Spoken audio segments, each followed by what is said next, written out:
ล่าสุดพญาว่าได้ไปพ้อคลิปบุรีคนอีสานอีกแล้วเขตนี้นักก็พญานักวิชาการนักก็พญาเสียไล่อีกเป็นจังไดเดี๋ยวเฮาไปเบิ่งกันคร่าวๆซะก่อนก็กูไม่เอาไงคนอีสานน่ะก็เหม็นตั้งแต่หัวยันนั่นแหละคนอีสานน่ะสกปรกคืออย่างพี่น้องได้ยินนั่นล่ะเดี๋ยวพญาว่าสิย้ำอีกเทื่อนึงอีนางอันนี้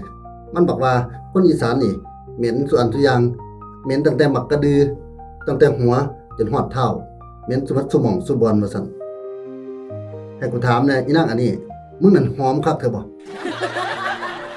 กูเบิ่งสารภาพมึงนี่กูคิดว่ากุยบ่หยอกเด้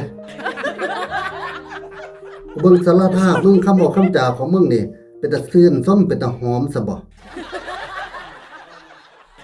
คนแบบนี้นี่มันเหม็นตั้งแต่ความเว้ามันเหม็นตั้งแต่ความคิดมันเหม็นออกมาจากภายใน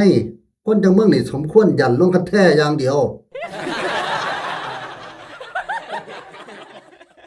แล้วที่สำคัญนี่หน้าตาคือมึงเนี่ยสารภาพสารรูปก็จังมึงนี่บ่น่าที่สิมีสิทธิ์ตีคนอื่นนะตามที่เบิ่งนี่สมควรที่สิเกิดมาเพื่อถือคนอื่นตีโดยเฉพาะต้องขอบอกนะครับพี่น้องบ่ใช่ว่าบ่ได้เว้าภาพรวมภาคใดประเทศใดมุมใดภูมิภาคใดบ่ได้เว้าพะยาว่าเว้าแต่เฉพาะอีนางอันนี้ผู้เดียวอีอันนี้อีดากแลนี่เอาเดี๋ยวมาฟังความจัดจ้านของปากมันอีกต่อไปมีอีกหลายนางไม่เคยรับเลยลูกค้าคนอีสานเนี่ยสกปรกไอ้มือไปตกปลาร้ามาก็ไม่รู้เหี้ยดอกนี่เกิดมาบ่เคยรับเลยลูกค้าคนอีสานมือไปจกปลาร้ามาหรือเปล่าเหม็นคำว่าลูกค้าของอีนางอันนี้นี่ก็คืออาชีพของเรานี่ก็คือเราขายหน้าทงน้อยเรามีอาชีพขายหอยแครงหอยแมลงภู่เข้าใจตัวเพราะฉะนั้นนี่เราบอกว่าเรานี่บ่เคยรับลูกค้าคนอีสานเนื่องจากมือคนอีสานนี่ไปจกปลาร้ามาหรือเปล่าเราก็เลยบ่อยากรับเราขี้เกียจเราว่ามันเหม็นนี่กูสิบอกมึงนะอีหล่ามึงรับไปนี่ปึ๊บนี่เขาบ่ได้เอามือยัดตัวเขาเอาบักกระดือยัดเขาจ่ายเงินมึงไปปึ๊บนี่เขาบ่เอามือยัดก็ได้ขออย่างเดียวให้เขาเอาบักกระดือยัดที่สำคัญมุกกูบ่ได้เอาบักกระดือจกปลาร้ามุกก็เอามือจกมึงสิจงเขียดจงสั่งหยังกระดอกกระเดี้ยแท้มึงสิไปเงิดอีหยังมึงเสียกูนี่มึงยอมรับไปโลดรับรองมึงน่ะมีแห้งแน่นอนล่ะประเด็นก็คือว่าตอนนี้นี่มึงเป็นคนบ่ดีมึงเป็นคนเรียกงานเรียกลูกค้าจริงๆแล้วนี่มึงทำงานมึงต้องไม่เรียกลูกค้านะแต่นี่มึงมาเรียกมึงมาติคนอีสานนี่มันหมายความว่าจังใดอีปราบเว้ยเนาะจะได้ขี้เกียจได้ข่อยไปพ้อนำทางก็บ่เอาเด้100เดียวข่อยก็บ่เอานะอีอันนี้นะมันเป็นตาซังนะ50บาทข่อยก็บ่เอาให้ข่อยฟรีๆข่อยก็บ่เฮ็ดนะแต่ว่าคันข่อยเมานี่บ่แน่เด้อ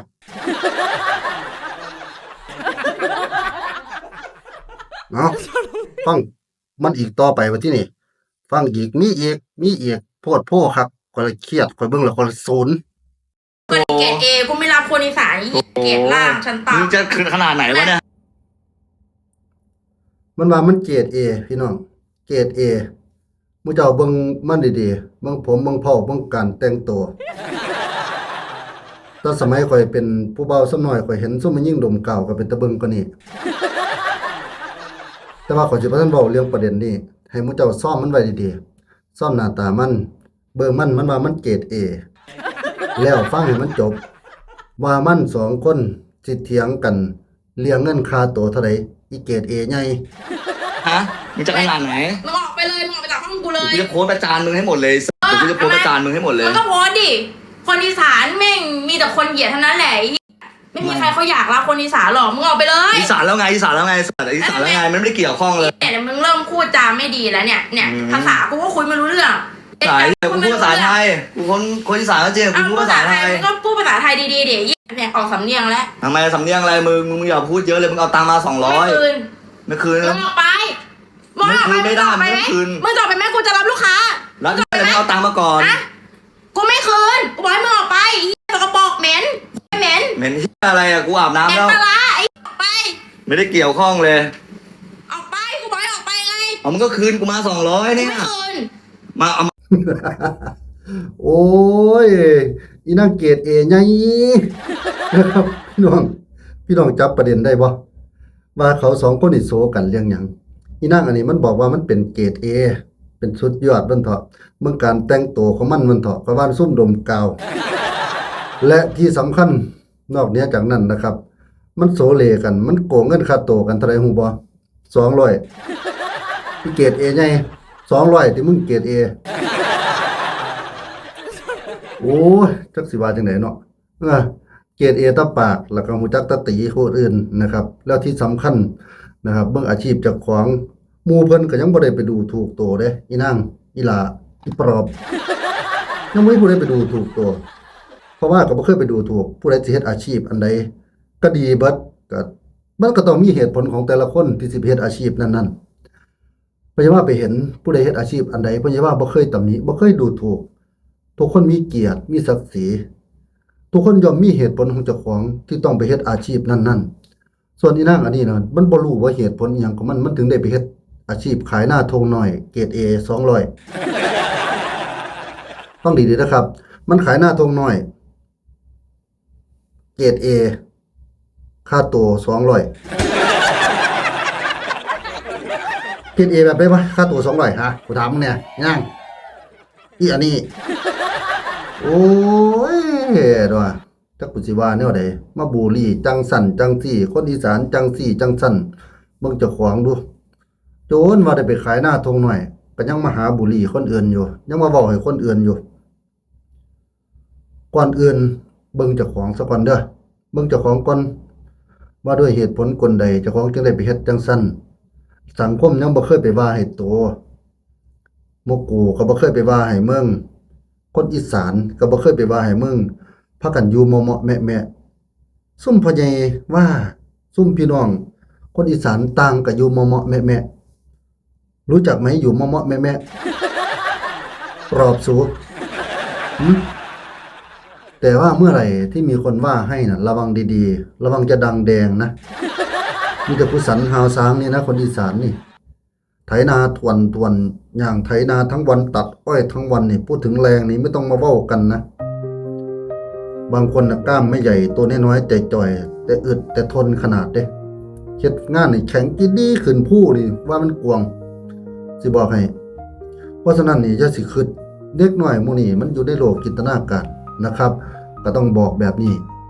แล้วที่สำคัญพญาวาสตั้งข้อสังเกตอย่างหนึ่งนะครับตั้งข้อสังเกตอย่างหนึ่งว่าเด็กน้อยหมู่นี้นี่มันเฮ็ดคอนเทนต์เด็กน้อยนี่มันเฮ็ดคอนเทนต์มันเฮ็ดบ่เนียนเอาซะเลยคำบอกคำจาการทะเลาะเบาะแวงดูถูกกันถึงขนาดนั้นถ้าเป็นของแท้มันหงายหลังทวนแล้วบอกผู้ชายกับอีนางอันนี้มันสร้างคอนเทนต์เพื่อเรียกยอดวิว